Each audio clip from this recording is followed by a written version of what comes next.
Obviously, the pressing question is that life is all about lessons. Absolutely. Right, and learning from lessons, but a part of that is just facing reality, right? Mm-hmm. And so, did you ever go to jail?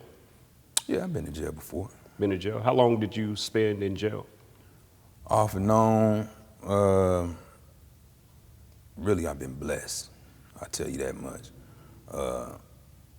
But the longest time, probably about 2.5. 2.5 years? Yeah. So obviously there's a lot of shows, a lot of things that tries to depict what prison is like or what jail is like per se, and I'm ignorant to it. So yeah. Can you just kind of stay ignorant? And I'm gonna try my best to, my brother. So if you could kind of walk us down. How old were you when you went to jail? Like I said, I've been blessed. Okay. You know, I went my whole 20s without really having no real situations. Right. By the time I started trying to slow down, yeah, life started catching up. You okay. know, my past started catching up. You know, trying to deviate from certain energy and stuff like that, you know, it was some stumbling blocks that I didn't see ahead. So I was in my 30s when I started, okay. you know, having my problems. So going down that road, I mean, you know, it wasn't nothing really new to me because growing up, I mean, there's several family members, you know, friends. I was accustomed to the prison life from the outside and being support and things of that nature, just kind of hearing how it moves and how it operates from being on the outside. So once I kind of, you know, once I got put in them shoes, I knew how to handle myself. Okay, so a large part of our audience is youth. Yeah.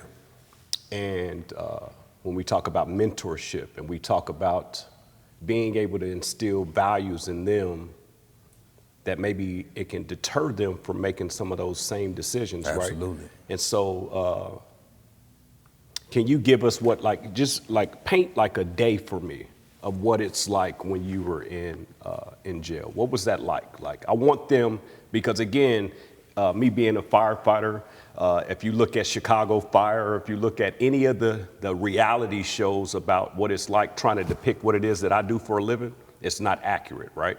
And so I can only imagine that the shows that are trying to depict what prison life is like is not accurate, right? So can you give us like a true raw, Rick Raw, right? A raw reflection of what a day in prison's like? Okay, so to kind of clarify, you got, for the terminology part of the word play on, you know, what's what. You got jail, you got prison, you got the penitentiary, right? So county is a lot different from, you know, of course, going to the penitentiary. And you in the county, you don't get no daylight. You sitting there all day, you know, probably fighting a case more than anything, you know, unless you got a small, you know, crime or something like that they make you do jail time or something like that in the county.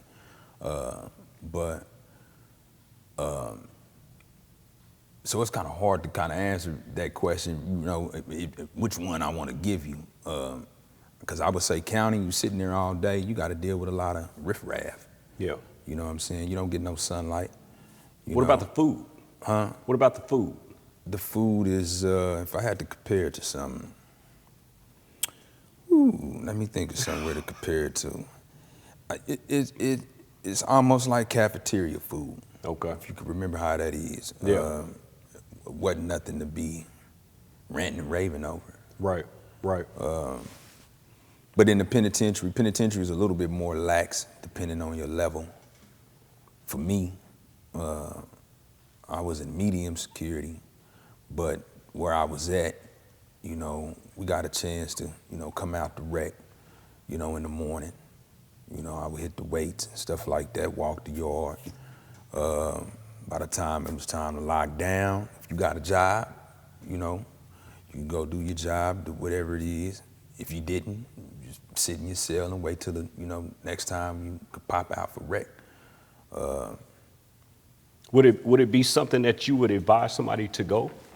to travel? Do you? I mean, no. No? I wouldn't advise nobody. I mean, no, it's not a cool place to be. Okay. Not how people try to make it seem, but of course you got to make the best of all your situations in life. But no, it's not a place I would, recommend anybody to go to. Now, I would think that for people who design it, because it's so systematic, Yeah. I think they ought to go and just get a dose of, what it's really like, so they can try to, I think there's things that there's things that they can learn from on how to, because it's not a rehabilitative place. You know what I'm saying? Unless that's what you're trying to do personally. Right. Yeah. Right. Yeah. That's good. So when you talk about rehabilitation, right, the thing that comes to my mind is like just mental health, right? And, Absolutely. Okay. And that's all the way across. You don't have to go to the penitentiary to see that we need some rehabilitation for mental health. Just in the community alone. let me ask you this, have you ever sought resources for some of the trauma that maybe you have gone through, or do you feel like you've experienced any trauma? Absolutely. I mean, before all of that, because I got a military background. Okay, so you've been in the military. I have been, I'm seeking that direction as well, but I've also seek personal, rehabilitation, counseling, therapy, and things of that nature. And I think everybody should, for real. I don't think people really recognize the mental health that really is in our community. When you grow up in broken homes, you grow up in, impoverished communities, you see the things that you see on a day in, day out basis. It's something, it's not normal. Yeah. Do you when you talk about some of the things that you've seen that wasn't normal, do you ever battle any type of like nightmares, or is there anything that you feel like haunts you to this day, some of the decisions that you make? I mean, for certain personal decisions that I can't disclose, certain stuff, I mean, yeah, I battle.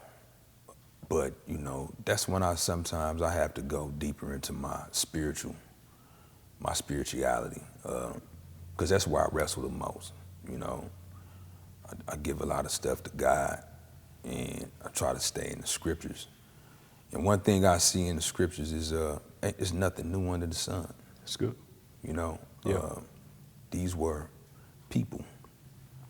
These ain't no stories of something that was make-believe. No, right. These were people who actually existed here on this earth. Right. And they suffered from the same things that we suffering from today. It's actually you look at Genesis, it's the origin of it all. Cain killed Abel, his own brother, behind jealousy. Yeah. You see what I'm saying? Sure. So we battle with these things. I'll say, just for, I think, a lack of understanding who God really is. That's really what it is. You know what I'm saying? So yeah, I battle with some things. That's good. So when you talk about, let's come back and talk about like your family, right? Mm-hmm. And so are you married? Do you have a relationship? You have kids? Ooh, not yet, my brother. Not yet, my brother. I'm working on it. Okay. I mean, the lifestyle that I lived,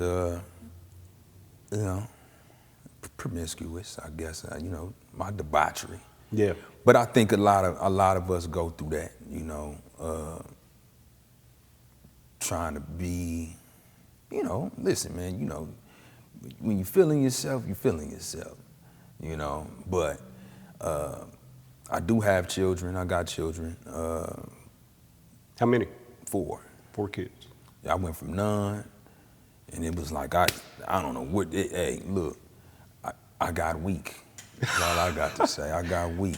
What, boys, girls, what? I got 2 boys, 2 girls. 2 girls.